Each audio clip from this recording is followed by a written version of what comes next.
Hello বন্ধুরা, আপনারা সকলে কেমন আছেন? কাকুলিস কিচেনে আপনাদের সকলকে স্বাগত জানাই। আজকে আর একটা রেসিপি নিয়ে আপনাদের সামনে এসেছি, চিচিঙ্গা ছেচকি। চিচিঙ্গাটা এরকম হয়, এরকম চিচিঙ্গা। এটাকে গাটা, আপনারা সকলেই চেনেন চিচিঙ্গা, কিন্তু যারা চেনেন না বা যারা জানেন না আমি তাদের উদ্দেশ্যে বলছি। এই চিচিঙ্গাটা গাটা এরকম চেঁচে চেঁচে ছুরি দিয়ে বা বটি দিয়ে এরকম চেঁচে চেঁচে গাটা ছাড়িয়ে পরিষ্কার করে নিতে হয়। গাটা ছাড়ানোর পর এই জিনিসটা আসবে, এই রকম আসবে জিনিসটা। এটাকে এবার পাতলা পাতলা করে গোল গোল করে কেটে, আমি এখানে পাতলা পাতলা করে গোল গোল করে কেটে আর জল ঝরিয়ে নিয়েছি ধুয়ে এরকম। আর এর ভেতরে বীজ থাকে, সেই বীজটা যদি মনে করেন, এই যে এর ভেতরে বীজ, যদি মনে করেন এটা খুব কচি খুব নরম, তাহলে বীজ শুদ্ধ কাটবেন। আর যদি মনে করেন বীজটা খুব শক্ত আর মোটা মোটা, তাহলে সেই বীজটা ফেলে দিয়ে খালি চিচিঙ্গার এই বাইরের অংশটুকু নেবেন। আমার এখানে বীজটা খুব নরম, তার জন্য আমি বীজটা শুদ্ধই কেটেছি। আর এবার আমি এটা বানাতে নেব। আর এটা বানাতে চিচিঙ্গাটা ছেচকি করতে লাগবে, আমি এখানে দুটো কাঁচা লঙ্কা চিড়ে নিয়েছি আর একটা মাঝারি সাইজের পেঁয়াজকে আমি এরকম লম্বা লম্বা করে কেটে নিয়েছি।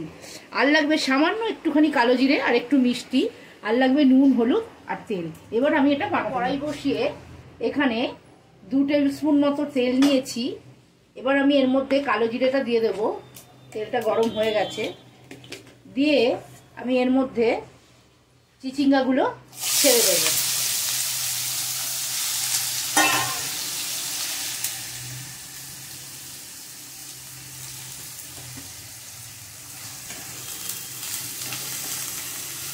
এবার আমি এর মধ্যে দিয়ে দেবো 2 কাঁচা লঙ্কা চেরা,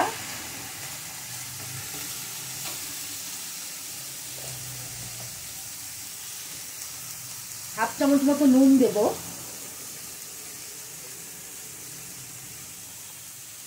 আর দেব হাফ চামচ মতো হলুদের গুঁড়ো।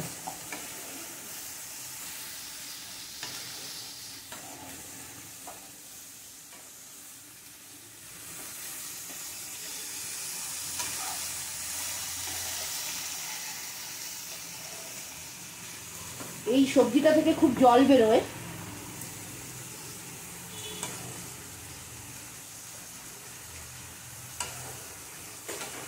আমি এটা মাঝারি ফ্লেমে করে এটা ঢাকনা দিয়ে দেবো, দিয়ে হতে দেব। আমি একবার এটা খুলে দেখে নেব। এই দেখুন কতটা জল বেরিয়েছে এটা থেকে। এটা মিডিয়াম ফ্লেমে রেখে এই জলটা শুকোতে শুকোতে চিচিঙ্গাটা ততক্ষণে সেদ্ধ হয়ে যাবে। তাই জন্য আমি এটা আবার ঢাকা দিয়ে দেবো, দিয়ে জলটা শুকোনোর অপেক্ষা করব। মাঝে মধ্যে ঢাকা খুলে একবার করে নেড়ে দিতে হবে।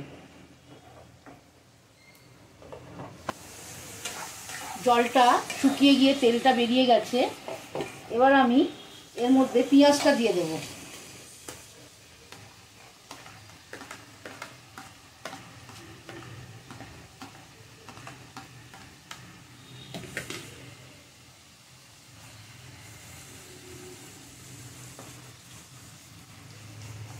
পেঁয়াজটা দিয়ে আমি সামান্য আর একটু নুন দেবো এর মধ্যে।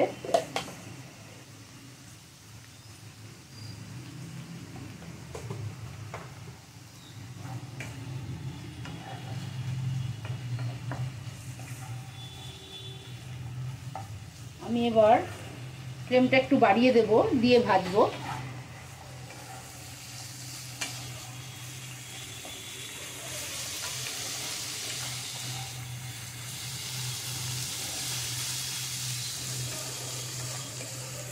পেঁয়াজটাতেও রং ধরবে, তবে ভাজাটা হয়ে যাবে। আমি এবার এটা ভাজতে নেব। পেঁয়াজটাও অনেকটা ভাজা হয়ে গেছে। এবার আমি এর মধ্যে মিষ্টিটা দিয়ে দেবো। আমি এখানে গুড় ব্যবহার করছি, তার মানে একটু মিষ্টি দিয়ে দিলাম।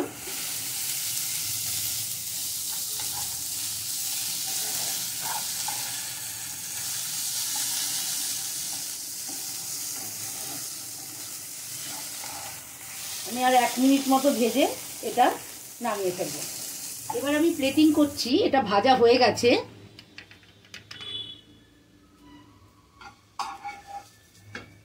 এটা ভাতের সঙ্গে, রুটির সঙ্গে, যার সঙ্গেই খাবেন খুব ভালো লাগে খেতে।